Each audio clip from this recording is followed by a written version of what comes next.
Good morning students. Modern wisdom senior secondary school की online classes में आपका स्वागत है।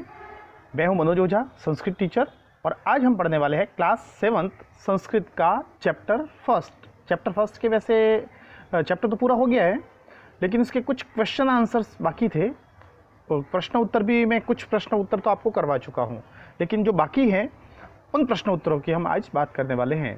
तो चलिए देखते हैं कौन कौन से प्रश्न उत्तर हम कर चुके हैं। और एक विशेष बात बता दूं, वैसे ये प्रश्न हम कर चुके हैं। एक विशेष बात ये है कि इन क्वेश्चन आंसर्स को करने के बाद हम आज बहुत ही अच्छी एक स्टोरी सुनने वाले हैं। बहुत ही सुंदर स्टोरी है। चलिए तो शुरू करते हैं। हमने 4 तक प्रश्न उत्तर कर लिए थे और आज जो करेंगे वो 5वां प्रश्न होगा। प्रश्न निर्माण तक हम कर चुके हैं। 5वां प्रश्न,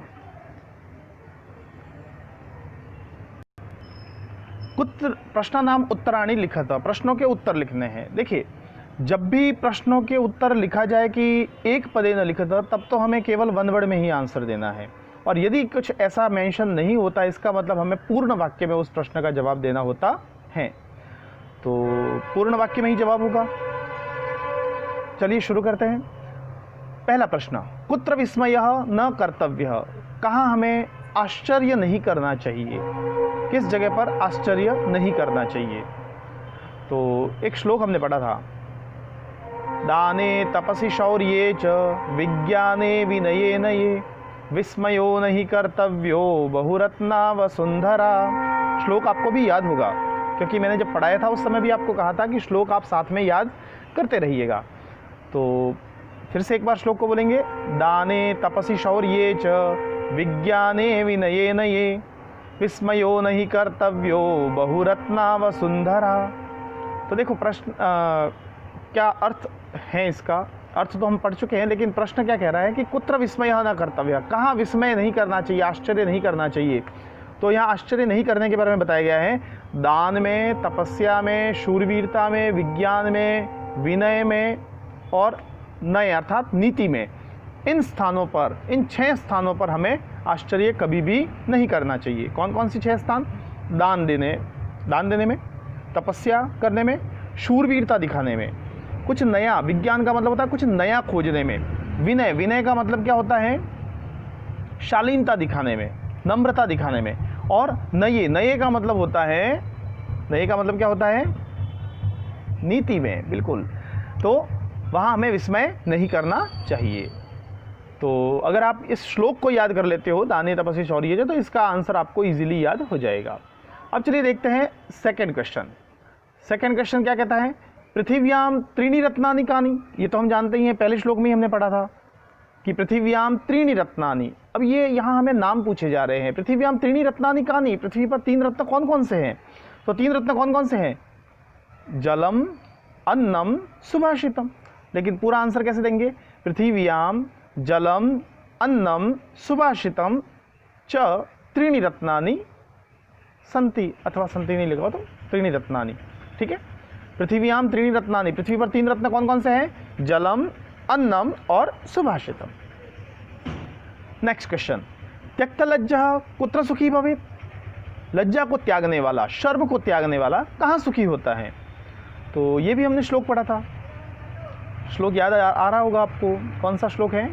धन धान्य प्रयोगेषु विद्यायाः संग्रहेषु च आहारे व्यवहारे च त्यक्त लज्जा सुखी भवेत्। इन स्थानों पर, कौन से स्थानों पर?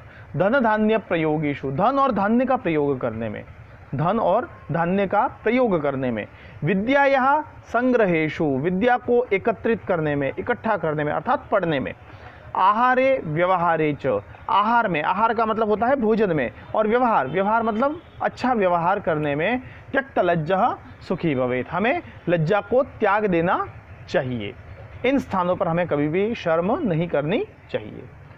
चलिए, ये प्रश्न आपको, इसकी PDF में आपको अवेलेबल करवा दूंगा अपने स्कूल का, जो modern wisdom senior secondary school Bhinmal का जो क्लास 7 का जो व्हाट्सएप ग्रुप बना हुआ है, उसी के माध्यम से मैं आपको ये इसकी PDF अवेलेबल करवा दूंगा। तो आपको ये 5वां क्वेश्चन करना है, और इससे पहले वाले क्वेश्चन उम्मीद करता हूँ कि आपने कर लिए होंगे। चलिए अगला प्रश्न, मंजूषातः पदानि चित्वा लिंगानुसारम लिखत। मंजूषा, मंजूषा का मतलब होता है पेटी, यहाँ पेटी का मतलब है हेल्प बॉक्स। तो हेल्प बॉक्स से आपको लिंग के अनुसार शब्दों को चुनना है। देखो ये सारे यही शब्द हैं, ये सारे शब्द हैं, इन्हीं शब्दों में से आपको पुल्लिंग शब्द कौन सा है, स्त्रीलिंग कौन सा है और नपुंसक लिंग कौन सा है वो आपको चुनना है। तो देखिए यहाँ चुने हुई है, आंसर लिखे हुई है। पहला पुल्लिंग शब्द कौन से हैं, सखी, वन्ही और रवि। उसके बाद स्त्रीलिंग शब्द कौन सा है, वसुंधरा, पृथ्वी और संगति। और नपुंसक लिंग शब्द कौन कौन से हैं, रत्नानी, सत्येन और अन्नम। तो आपको ये क्वेश्चन भी आपको अपनी नोटबुक में लिखना होगा। चलिए अगला प्रश्न देखते हैं, अगला और अंतिम प्रश्न इस लेसन का। अधोलिखित पदेषु धातवः के सन्ति। नीचे लिखित जो शब्द है, पद जो है, उन पदों में धातु कौन सा है, धातु रूप जो लिखे हुए हैं उसमें कौन सा धातु, उस धातु को आपको पहचानना है। तो देखिए वैसे तो इसी क्लास में हमने खूब सारे धातु पढ़े हुए हैं, लेकिन मूल धातु कौन सा है वो हमें पता होना चाहिए। पहला ही शब्द लिखा हुआ है करोति। करोति में कौन सा धातु है, करोति, करोति में क्री धातु, क्योंकि हमने रूप पढ़े थे, याद कीजिए संस्कृत में 6th क्लास में मैंने आपको याद भी करवाए थे, करोति, कुरुतः, कुर्वन्ति। तो उसमें मूल धातु कौन सा होता है, क्री धातु होता है। पश्य, अब पश्य, पश्यति, पश्यतः, पश्यन्ति ये रूप भी आप पढ़ चुके हो, लेकिन अगर आपको इसमें मूल धातु पूछा जाए तो शायद आपके मन से आ रहा होगा पश्य धातु, लेकिन पश्य धातु नहीं होता विद्यार्थियों। धातु कौन सा होता है, दृश्य धातु। धातु कौन सा है, दृश्य धातु होता है। दृश्य धातु का मतलब होता है देखना, और दृश्य को एक आदेश होता है पश्य। इस कारण से इसके ज़्यादातर रूप जो हैं वो पश्यति, पश्यता, पश्यन्ति इस प्रकार से चलते हैं, लेकिन लृट लकार में इसके रूप जो हैं वो पश्यति नहीं चलेंगे, द्रक्ष्यति, द्रक्ष्यतः, द्रक्ष्यन्ति इस प्रकार से इसके रूप चलते हैं। नेक्स्ट है भवेत्, भू धातु। भू धातु ये भी हम पढ़ चुके हैं, भवति, भवतः, भवन्ति। तो वैसे ही भवेत्, भवेताम, भवेयुः इस प्रकार से रूप बनता है, तो इसमें भू धातु है। तिष्ठति, तिष्ठति भी ठीक इसी प्रकार से दृश्य धातु की तरह है। दृश्य धातु में जिस प्रकार से दृश्य को पश्य आदेश होता है, वैसे ही स्था धातु है। तिष्ठति में धातु, मूल धातु कौन सा है, स्था धातु। स्था का मतलब होता है बैठना, ठीक है। और इसके रूप कैसे चलेंगे, तिष्ठति, तिष्ठतः, तिष्ठन्ति, ज़्यादातर इसके रूप ऐसे चलते हैं। लेकिन लृट लकार में अर्थात कि भविष्य काल में, लृट लकार का अर्थ होता है भविष्य काल, भविष्य काल में इसके रूप चलेंगे स्थास्यति, स्थास्यतः, स्थास्यन्ति इस प्रकार से। तो उम्मीद करता हूँ कि आपको ये वीडियो बहुत अच्छे से समझ में आया होगा। तो आपको आपका होमवर्क आज का क्या रहेगा, प्रश्न नंबर 5, प्रश्न नंबर 6 और प्रश्न नंबर 7, ये तीनों जो हैं प्रश्न, ये तीनों प्रश्न आपको अपनी नोटबुक में लिखने हैं। और इससे पहले वाले जो प्रश्न हैं, प्रश्न नंबर 2, 3, 4, ये आपने अपनी नोटबुक में कर लिए होंगे। चलिए अब थोड़ी देर के लिए ध्यान केवल और केवल अपनी मोबाइल स्क्रीन पर ही होना चाहिए। थोड़ी देर के लिए आपको केवल और केवल एक स्टोरी के माध्यम से मैं आपको आपके दूसरा जो लेसन है वो शुरू करने जा रहा हूँ। तो बिल्कुल एकाग्र चित्त होकर के केवल और केवल आपको इस कहानी को सुनना है। कहानी सुनते ही हो सकता है आपको पूरा हिंदी अनुवाद खुद ही ब खुद समझ में आ जाए, ठीक है। हालांकि हम पढ़ेंगे हिंदी अनुवाद, चिंता मत कीजिए, लेकिन एक बार कहानी को बड़े ही एकाग्रचित्त होकर के पढ़ेंगे हम। चलिए शुरू करते हैं। दुर्बुद्धि ही विनश्यति, जो दुर्बुद्धि वाला होता है, जो दुष्ट बुद्धि वाला होता है, वो हमेशा उसका नाश हो जाता है। तो कहानी क्या है, सर आप तो लेसन पढ़ा रहे हो, नहीं ऐसी बात नहीं है, हम कहानी पढ़ेंगे पहले। कहानी है, एक मगध नाम का देश है। देश कौन सा है, मगध नाम का। और उस मगध नाम के देश में एक सरोवर है। सरोवर, सरोवर को का मतलब क्या होता है, तालाब। मगध नाम के देश में एक क्या है, एक तालाब है। हमारे यहाँ भी बहुत सारे तालाब हैं, विदमाल एक नगर है, उस नगर में भी बहुत सारे तालाब हैं। तो ये पूरा देश है, देश में बहुत सारे तालाब होंगे, लेकिन उसमें एक तालाब है। देश का नाम क्या कहा मैंने, मगध। और मगध नाम के देश में कौन सा तालाब है, तालाब का नाम है फुल्लोत्पल। देखो यहाँ लिखा हुआ है, फुल्लोत्पल नाम का एक तालाब है। सरह, सरह का मतलब होता है तालाब। अब इस तालाब के यहाँ 2 हंस रहते हैं। कितने हंस रहते हैं, 2 हंस। ये देखो 2 हंस भी बना दिए। अब इस हंसों के नाम भी हैं। एक का नाम तो है संकट। क्या नाम है, संकट। और दूसरा जो है हंस, उसका नाम है विकट। क्या नाम है? विकट। तो दो हंस कौन कौन से? संकट और विकट, ये दो यहाँ हंस रहते हैं। मगध देश में एक तालाब, और तालाब के किनारे दो हंस रहते हैं। हंसों का नाम क्या है? संकट, और दूसरे का नाम है विकट। उनका एक मित्र भी है। जो हंस जो हैं, उन हंसों का एक मित्र भी है, और मित्र कौन है बताए? कछुआ। मित्र कौन है? कछुआ। उस कछुए का नाम क्या? कछुए का नाम है कंबुग्रीव। क्या नाम है? कंबुग्रीव। तो देखो अब तक हमने क्या पढ़ा? मगध देश में एक तालाब है, उस तालाब के किनारे दो हंस रहते हैं। हंसों के नाम संकट और विकट, और उनका एक मित्र, उसका नाम क्या है? कंबुग्रीव। और वो कौन है? वो एक कछुआ है। एक बार क्या होता है, वो जो तालाब था, तालाब का नाम क्या बताया था? फुल्लोत्पल। इस तालाब के किनारे एक बार धीवर आते हैं। धीवराहा। धीवर का मतलब होता है मछुआरे, जो नदी तालाब में से जो मछलियाँ वगैरह जो होती हैं उनको लेकर के जाते। तो उन्होंने एक बार वहाँ आए और उन्होंने आपस में चर्चा की कि कल हम सुबह आएंगे, कल आएंगे, और कल आकर के क्या करेंगे, यहाँ जितने भी मत्स्य आदि जो हैं, मछलियाँ हैं और कछुए जो हैं, उनको मार देंगे। अब ये बात सुनकर के कूर्म जो है वो अपने मित्रों से कह रहा है, अपने मित्रों से जाकर के क्या कह रहा है कि हे मित्र, संकट और विकट से कह रहा है। कौन कह रहा है? कंबुग्रीव। कंबुग्रीव कौन है? एक कछुआ है। तो वो कछुआ जो है, वो कछुआ अपने मित्र से जाकर के कह रहा है, अपने दोनों मित्रों से कहता है कि क्या तुमने ये जो धीवर जो है, धीवर का मतलब क्या हुआ? मछुआरे। क्या तुमने मछुआरों की कहानी सुनी है, बात सुनी है क्या? कि अब मैं क्या करूं? तो दोनों हंसों ने कहा भाई सुबह देखते हैं, जो उचित होगा वो करेंगे। कछुए ने कहा नहीं, ऐसा नहीं हो, तुम दोनों मेरे मित्र हो ना, तो कुछ ऐसा करो जिससे मैं दूसरे तालाब में चला जाऊं। कहाँ चला जाऊं? मैं किसी दूसरे तालाब में चला जाऊं। तो अब कछुए ने कहा कि भाई ऐसा हम कैसे करें, किस प्रकार से करें? तो कछुए ने कहा आकाश मार्ग से, क्योंकि हंस है, पक्षी तो उड़ते हैं, लेकिन कछुआ उड़ता है क्या? नहीं, वो तो बिल्कुल मंद गति से चलता है, ठीक है, और उसके रहने का स्थान जो है वो जल या थल दोनों होते हैं, वो उड़ नहीं सकता। तो उन्होंने कहा कि हम आकाश मार्ग से जाएंगे। आकाश मार्ग से मैं कहीं और दूसरे तालाब में जाना चाहता हूँ। ठीक है, लेकिन किस प्रकार से जाएंगे, क्या उपाय है उसका?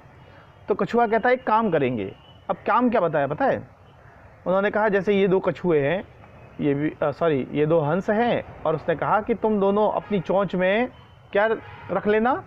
एक दंड रख लेना। दंड मतलब लकड़ी, एक लकड़ी रख लेना, और अपनी जो चोंच होती है उस चोंच से उस डंडी को दोनों पकड़ लेना, दोनों सिरों से। देखो ये भी एक पक्षी है, ये संकट है, और ये दूसरा विकट है। तो यहाँ एक डंडी है, डंडी के माध्यम से क्या करेंगे, दोनों ने अपनी चोंच में पकड़ ली है। और कछुए ने कहा कि मैं यहाँ पर उल्टा लटक जाऊँगा। उल्टा लटकने का मतलब, ये कछुए की पूरी बॉडी है और ये कछुए का मुंह है, तो ये मुंह के बल पर मुंह जो है वो मुंह से उस डंडे को पकड़ लेगा। तो इस प्रकार से तुम दोनों उड़ना और हम चलेंगे दूसरे तालाब में, मुझे छोड़ देना। अब कछुए ने कहा बात तो सही है, लेकिन एक प्रॉब्लम है, एक समस्या है। समस्या क्या आ रही है? समस्या, उसने कहा कि जब मैं तुम्हें यहाँ से लेकर के जाऊँगा तो कुछ लोग जो होंगे वो देखेंगे और देखेंगे, देखते देखते पता नहीं क्या क्या कमेंट कर दे, किस किस प्रकार की बातें कर दे। तो तुम्हें उन प्रश्नों का जवाब नहीं देना है। अगर तुमने जवाब दे दिया तो तुम्हारी मृत्यु निश्चित है, अवश्य ही तुम मर जाओगे। कछुए को गुस्सा आया, मैं मूर्ख हूँ क्या जो तुम मुझे ऐसा कह रहे हो कि मैं प्रश्नों का जवाब दे दूंगा? उसने कहा मैं किंचित अपि न वदामि, मैं कुछ भी नहीं बोलूंगा, मैं तो बिल्कुल चुपचाप रहूंगा। ठीक है, और अब देखो मैंने तुम्हारा कहना माना कि मैं तुम्हें कुछ नहीं कहूँगा, मैं वहाँ कुछ नहीं बोलूँगा। अब तुम मेरा कहना मानो क्या, कि एक लकड़ी को पकड़ करके मुझे दूसरे तालाब में लेकर के चलो। दोनों हंस मान गए। अब होता क्या है, देखो यहाँ चित्र में भी बताया गया है। होता क्या है कि जो कछुआ जो है, वो जो हंस जो है, दोनों हंसों ने अपनी चोंच के अंदर लकड़ी को दोनों तरफ से, उस लकड़ी जो थी उस लकड़ी को दोनों हंसों ने अपनी चोंच में पकड़ लिया। और जैसे ही उस कछुए को उड़ता हुआ देखा, कछुआ उड़ नहीं रहा था, उड़ हंस रहे थे, लेकिन कछुए को लटकते हुए देखा तो पौराहा अपश्यन, पौराहा का मतलब होता है नगर के निवासी जो थे वो देखने लगे और पीछे पीछे दौड़ने लगे। अरे बहुत आश्चर्य की बात है, अरे बड़े आश्चर्य की बात है, पूरे गांव में यही बात। क्या आश्चर्य क्या था?